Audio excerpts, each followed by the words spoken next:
Olá pessoal, meu nome é Hazel, sou endocrinologista e sou presidente da Sociedade Médica de Carangola. Hoje é sexta-feira, 20 de novembro de 2020. Estou vindo aqui para dar um alerta para toda a população de Carangola e dos municípios vizinhos de Divino, Espera Feliz, Tombos, Faria Lemos, Fervedouro, sobre a situação da pandemia do Covid-19 na nossa micro-região.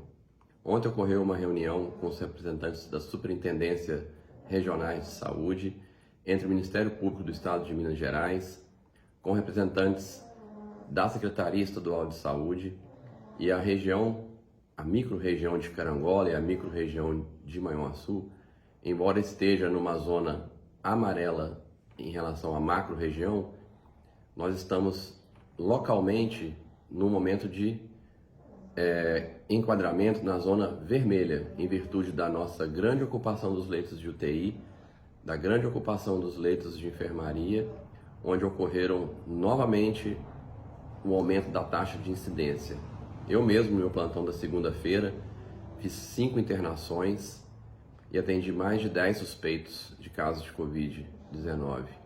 Os números aumentaram muito nessa semana e ainda nem é reflexo da eleição, porque isso vai ser repercutido daqui uma semana, 15 dias. Então já é um pouco o enfrouxamento do distanciamento social, do uso de máscara. A gente ficou uma falsa impressão de tranquilidade e isso ocorreu nesse aumento da incidência por causa desse afrouxamento das medidas de prevenção. Então a gente tem que voltar para novamente estar pregando o uso da máscara, distanciamento social, evitando aglomerações, evitando festividades que tenham mais de 30, 50 pessoas participando de eventos. Por quê? Porque a pandemia está retornando na sua segunda onda e a gente ainda está em pleno verão. Diferente do que está acontecendo aí pelo mundo, onde o hemisfério norte já está no período de inverno e aí passando pela segunda onda, nós ainda estamos numa estação que ainda é quente e mesmo assim já está se retomando os números de casos. Então é muito importante que as pessoas voltem a usar a máscara, voltem a fazer o distanciamento social, prezar uma distância de 1,5 m a 2 entre as pessoas, evitar ir às ruas se não tiver nenhuma motivação para estar fazendo alguma atividade, evitar filas de bancos, evitar filas nas lotéricas, principalmente evitar de ir ao pronto-socorro, evitar de visitar pacientes doentes, evitar de visitar as pessoas idosas, a menos que seja de fato imprescindível. Nós precisamos de toda a comunidade atuante para que a gente não venha ter que passar novamente por medidas extremas de fechamento do comércio. A gente está perto aí de iniciar o mês de dezembro, período de festas de Natal, final de ano, onde o comércio tem uma procura maior, por uma demanda maior de vendas.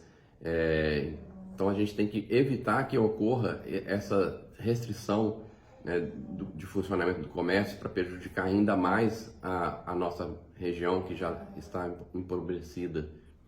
Então eu conto com a ajuda de cada um de vocês. Nós juntos seremos novamente capazes de combater essa pandemia.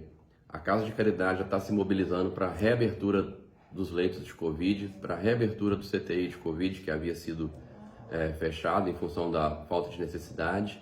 Ele estava funcionando como CTI geral e agora a gente está se mobilizando para novamente abrir os leitos específicos para Covid. O Hospital Evangélico, que estava com uma demanda baixa, novamente chegou a quase 80% de ocupação dos leitos de UTI, e isso é um estado crítico para a nossa micro-região. Então a gente conta com a ajuda de cada um de vocês para que juntos possamos combater mais uma vez essa pandemia que atrapalha o cotidiano de todos nós e que eleva muito o risco de perda de familiares. Nesse momento, por exemplo, a gente tem um colega médico que está sobre o regime de internação domiciliar, usando oxigênio de domicílio, para evitar de ir para o hospital e pegar um leito onde possa uma outra pessoa com menos recurso precisar daquele leito. Então ele está sendo supervisionado em casa. Então a pandemia ela não escolhe. Qualquer um, independente de nível social, de crença, de credo, de cor, está sujeito a contrair a doença. E a gente não sabe quais serão os casos graves. Então, pessoal, contamos aí com a ajuda de todo mundo para, nesse momento, estamos aí passando pela segunda onda, que todos vocês tenham aí a crítica de fazer individualmente a sua parte para impedir que a pandemia retome números aí avassaladores. Grande abraço, fiquem com Deus, Deus nos proteja.